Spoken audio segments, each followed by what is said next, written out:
అయినా రాజీవ్ ఇలా ఎందుకు చేస్తున్నాడో ఏంటో. అవును మావయ్య, ఇదంతా కనిష్క చేయించిన కుట్రలాగే ఉంది. బావగారిని యాక్సిడెంట్ చేసేలా చేసి ఆయన్ని ఇరికించి రాహుల్ బాబు కోసం తీసుకువెళ్లిన డబ్బు అక్కడ ఖర్చు పెట్టించి ఉండొచ్చు. ఇదంతా కావాలనే చేసి ఉండొచ్చు. వదిన, కనిష్క ప్లాన్ ఇలా వేసిందన్నమాట. వేరే వాళ్ళకి అభి డబ్బు ఖర్చు పెట్టదు కాబట్టి రాజీవ్ అన్నయ్య నిరికిస్తే అలా అభి డబ్బు ఆవిరైపోతుందని చేసిందన్నమాట.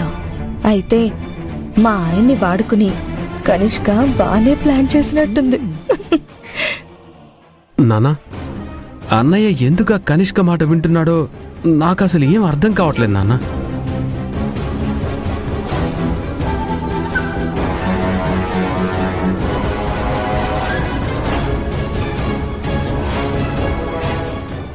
ఆగరా రాజీవ్.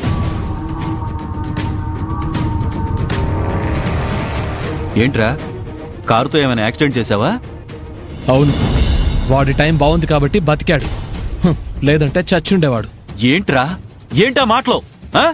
అరే, ఒక మనిషి ప్రాణం అంటే నీకు అంత సులువుగా కనిపిస్తుందా? ఆ మనిషి మీద ఒక కుటుంబం ఆధారపడి ఉంటుందని మినిమం ఇంగిత జ్ఞానం కూడా నీకు లేదా? చూడండి నాన్న, వాడిని నేనేమీ కావాలని గుద్దలేదు. వాడే కావాలని కారుకు అడ్డంగా వచ్చి పడ్డాడు. రేయ్, అసలు నీకేమైందిరా? ఆ మాట తీరేంటి, నువ్వుండే ఈ పద్ధతి ఏంటి? యాక్సిడెంట్ చేశానన్న మినిమం పశ్చాత్తాపం కూడా నీకు లేదురా. పైగా అదేదో పొడిచినట్టు పోటుగాళ్లా మాట్లాడుతున్నావు. అసలు ఏంటి మావయ్య గారు మీరు? ఎంతసేపు మా ఆయన్ని ఏదో ఒకటి అంటూనే ఉంటారు. మా ఆయన్ని అవమానించడానికి ప్రయత్నిస్తూనే ఉంటారు. మీ పెద్ద కొడుకంటే ఎందుకండి మీకు అంత చులకనా? వాడు చేసిన పనికి ఒక తండ్రిగా నేను మందలిస్తున్నానమ్మా. వాణ్ణి మందలించే హక్కు కూడా నాకు లేదంటావా?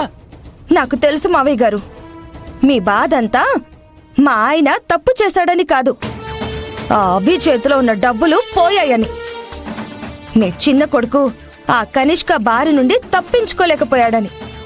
అందుకే కదా మా ఆయన మీద మీ అక్కసంతా చూపిస్తున్నారు. సరే, నువ్వన్న మాటకే వద్దాం. రాజీవే గాని ఆ యాక్సిడెంట్ చేయకపోయి ఉండుంటే ఆ 10 లక్షలు మిగిలేవి కదా. ఆ డబ్బులతో రాహుల్ ఆ కనిష్క బారి నుండి బయటపడేవాడు కదా.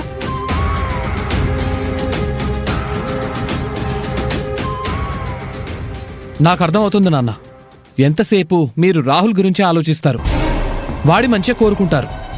అంతేగాని నాకేమైపోయినా మీకు అవసరం లేదు, అంతే కదా?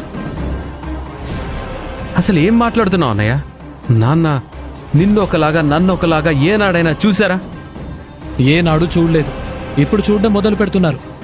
నువ్వేమో ముద్దుల కొడుకు అయిపోయావు, నేను పద్ధతి లేని కొడుకుని అయిపోయాను. నీకు అర్థం కావటం లేదా?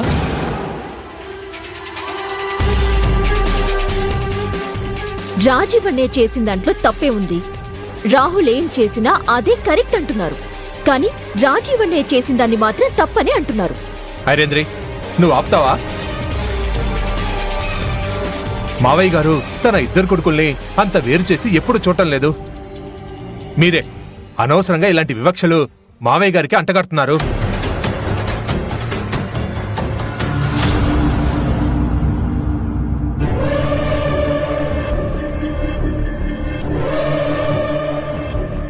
అబ్బో, ఏదో విధంగా 10 లక్షలు కట్టి రాహుల్ నా కనిష్క నుండి అభి విడిపించుకొని వచ్చినట్టుందే.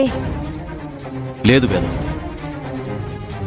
విడిపించుకుని రావడం కుదరలేదంట. అదేంటి, డబ్బులొచ్చాయని అంత డాబుగా చెప్పుకుంది? మనీ కట్టేస్తాను, మా ఆయన్ని విడిపించేస్తానని అంత డబ్బా కొట్టుకుంటూ వెళ్ళింది. ఇప్పుడు విడిపించకపోవటం ఏంటి? అభి ఆ 10 లక్షలతో రాహుల్ని విడిపిద్దామని వెళ్ళింది. కానీ రాజీవేమో. మావయ్య గారు, మీరు ఆగండి, నేను చెప్తాను.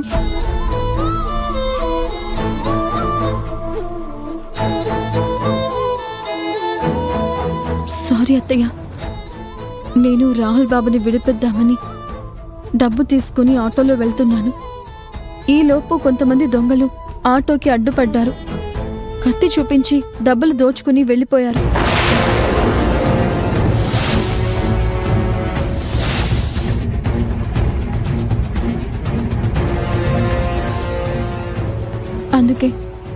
రాహుల్ బాబుని విడిపించలేకపోయాను.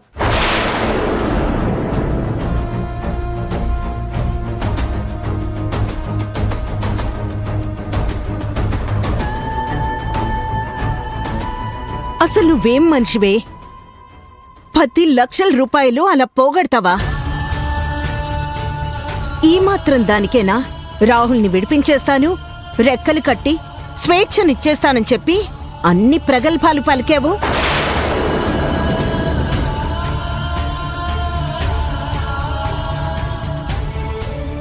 నువ్వు బాధ్యత లేని ఆడదానివని నాకు తెలుసు.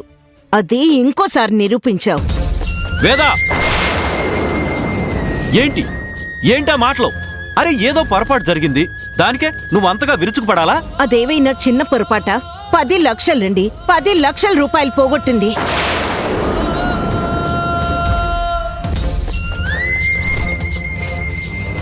రాహుల్ని విడిపిస్తా అని చెప్పిన మాటని నిలబెట్టుకోలేకపోయింది.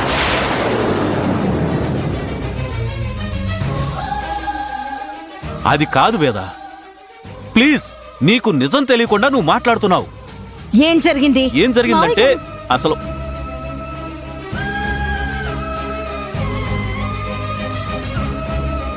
ఇంకా ఆ విషయం గురించి వదిలేయండి.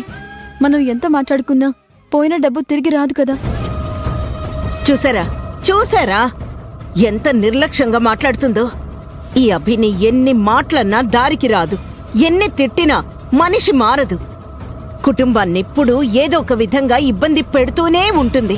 ఛీ! వేదా,